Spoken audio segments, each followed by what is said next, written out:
Hey there guys, in today's video I am going to be showing you the daily maintenance routine that I use for my bearded dragon, which is going to be right in here. As you can see, her enclosure is clearly labeled to let you know what days she gets fed. I do have extra room that I can put if anything else is going on, if she hasn't eaten for a while, if she is undergoing any medical treatment. As you can see, she's not doing any of that. So today's video is just going to be a basic care video for what I look for every single day when servicing this enclosure. So if that's something you guys are interested in seeing, make sure to stick around because that's going to be coming up right after.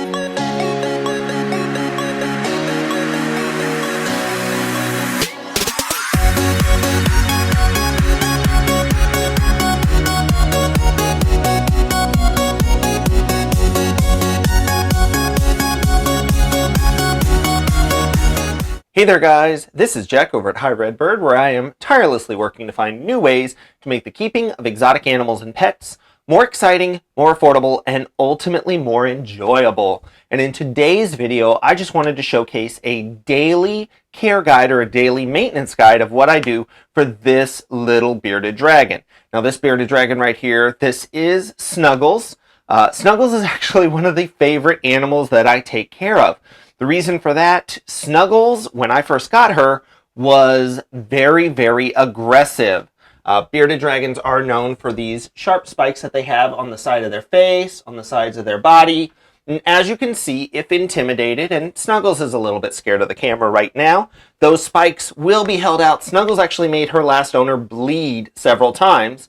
But if you are fearless, I can go ahead and pick her up. So the first thing I want to recommend, if you guys have a bearded dragon, if you have any animal that is a little bit skittish, go ahead, take the opportunity to handle that animal. If you do that every single day, that animal is going to get very, very used to it. And this animal, Snuggles, got her name because I can now hold her and basically put her onto my shirt and she'll hold on of her own volition. She doesn't try to run away from me. She is a great animal. So handling your animal is something you want to try to do on a daily basis. If you want handling them to be something that you are able to do. Now, if you have other types of lizard, if you have a lizard that is very, very skittish, handling them may not be something that you want to do. If you have something like a gecko, which is going to be prone to stress and has the risk of potentially splitting its skin, I would suggest not handling that animal. But if you have an animal that can tolerate it, that can learn to be handled, if you do it on a daily basis, just as you're going through working in their enclosure, you can make sure that that animal is getting all of the socialization it needs to be a great handling animal. Snuggles right here is a great handling animal. Now, when I handle that animal, I am going to take a very close look at a couple of different things. And in fact, I'm actually going to turn off this basking light, and hopefully you guys will be able to see just a little bit better. Now, I do want to take a look at Snuggles. I want to make sure that the eyes are clean, that the nose is clean. I want to check the back end. You don't want to see any sign of diarrhea or anything like that. And obviously, these lights have been on for most of the day now. Snuggles is fully warmed up, and as you can see, she is awake. She is responsive. You do not want to ever see your reptile or your lizard completely apathetic. That could be a sign that they are not in good physical health.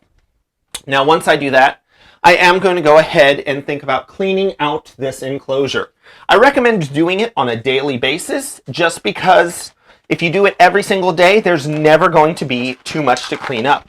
And in fact, today, it looks like we just have a few small pieces of shed, a single fecal sample, and then a couple of pieces of salad that were just left over. So to clean out this enclosure, I'm just going to take a black glove. Now, I use black gloves for all of my reptiles, and I recommend that because the white gloves that you can normally get very, very easily, if you go into your reptile enclosure, something white that is moving around could be reminiscent of feeder mice or anything else that they are getting. I have actually had snakes and monitors be far more likely to strike at a white glove. Obviously, if you have a lizard that is very, very skittish, if you need to separate them out of their enclosure, you can go ahead and do that. But I'm just going to go ahead, I'm going to pick up a couple of pieces of shed, the single fecal sample, and these little bits of salad. Now, all I'm going to do, anyone who has a dog is going to be familiar with this arrangement. You have it all in a glove. Go ahead, pull the glove off. Now, everything is secured inside. This is, again, why you want to do this every single day, because it will all fit inside that glove. Now, you're going to want to change out your water every single day. I am a strong proponent in believing that every animal should get fresh water every single day. You also are going to want to check your heating elements for your reptile. Now, you don't need to break out a thermometer every single day, but go ahead and just check to make sure. Are they still providing heat as they should be? This enclosure has a direct heat basking light right at the top, and then it also has a smaller ceramic heater on the side to provide the appropriate thermal gradient that this animal needs. I am going to recommend about once a month, you probably want to go ahead and get a thermometer to go ahead and check and see what those temperatures actually are. Because even if you check them when you first put those fittings in, as time goes by, ceramic heaters will start putting out less heat, and light bulbs are typically pretty consistent about the amount of heat they put out, but it will change with those as well. So you want to go ahead and check that. I'm going to check this substrate just to make sure that there are no pests or insects or anything like that. So for this guy, I actually use cypress mulch. And the reason for that, if you look right behind him, you'll see this enclosure actually has a display window that goes to the outside. So if I use things like topsoil or sand, which are usually recommended for a bearded dragon like this, I have a much higher instance of getting pest insects that come into this enclosure. By using the cypress mulch, I can still provide him a natural substrate, or her, because we're pretty sure it's a female. I can provide Snuggles a natural substrate.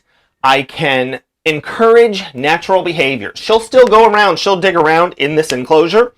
It will help me provide the humidity that I want. I just make sure I don't mist this down every single day, but I can mist this down periodically. And again, use measurements in order to figure out what your appropriate heat and humidity need to be.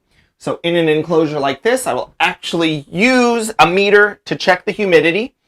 After you do that enough times, you can get a good sense of what your humidity level is going to be just by feeling your substrate. But when in doubt, you always want to use an actual meter. Don't just guess. That's going to be how you provide the best possible care for your animal.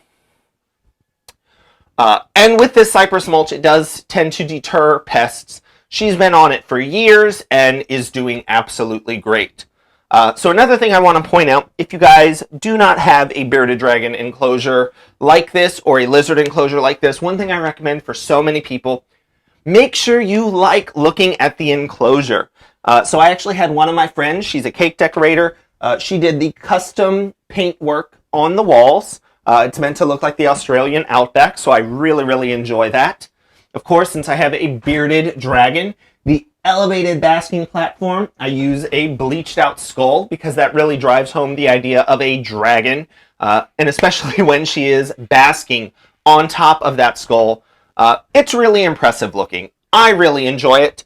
Now, if you don't enjoy something like that, obviously don't include that in your enclosure. The goal is to provide an enclosure that you like looking at, because if you provide an enclosure that you enjoy looking at, you're going to be more likely to look at it, to go through it every single day. So those are just some tips and tricks that I use on a daily maintenance routine for this bearded dragon.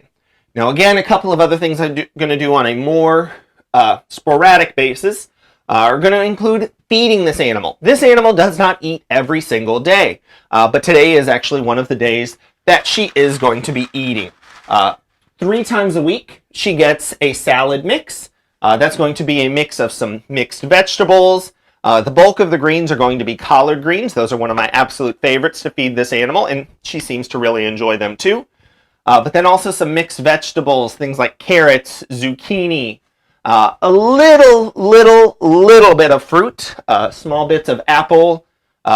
Occasionally she'll get some halved grapes. She really likes those. But again, my goal with this is to provide more of a greens-based mixture. Now that's going to be 3 times a week. One of those salads is going to get an added protein. So it might be things like dried mealworms, freeze-dried crickets. She'll also get some hard-boiled eggs. I just dice that with the shell left on.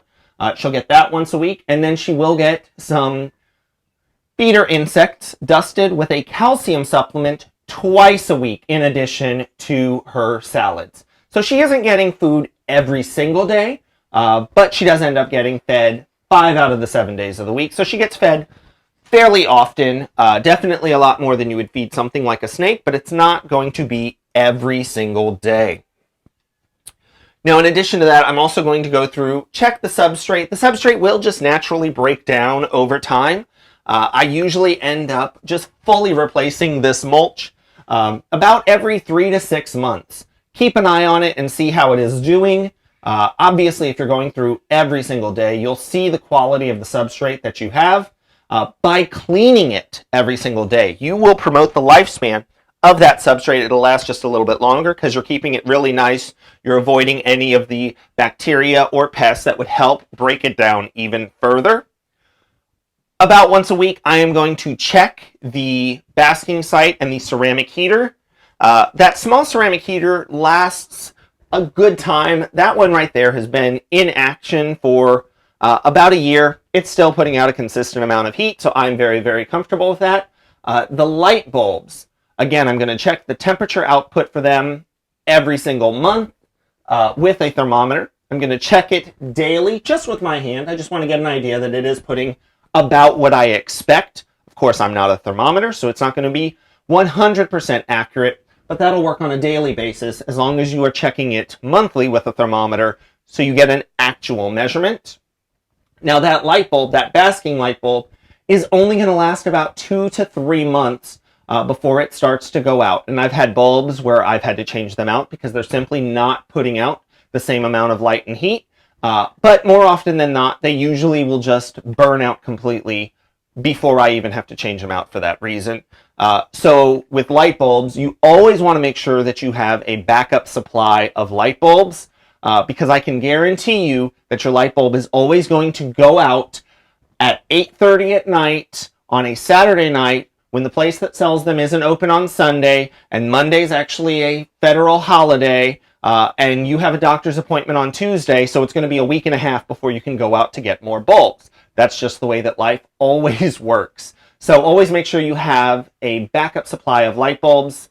I promise the first time you buy your backup supply of light bulbs is going to be overwhelming because they get very, very, very expensive if you do that. But after that initial expense, if you replace the bulbs that you have in holding as they are needed, you're going to be going through the exact same rate of bulbs. You just always have them on hand. So those are the things that I recommend in the daily care of a lizard like this, a bearded dragon. So if you guys have a bearded dragon at home, I encourage you guys, take a picture, put it in the comment section. I love to see other people's animals. If you liked this video and found it helpful, go ahead and give it a thumbs up. It helps me to know what kind of content you guys want to see. I'm constantly putting out educational content regarding the care of exotic pets and animals, so things like reptiles, companion parrots, exotic mammals, and even farm animals. So if you want to see more of that, go ahead and subscribe to this channel because new videos come out every single week, so you want to make sure you don't miss any of those. I do want to thank you guys so much for watching this video, and I hope to see you guys next time. All right, thanks. Bye.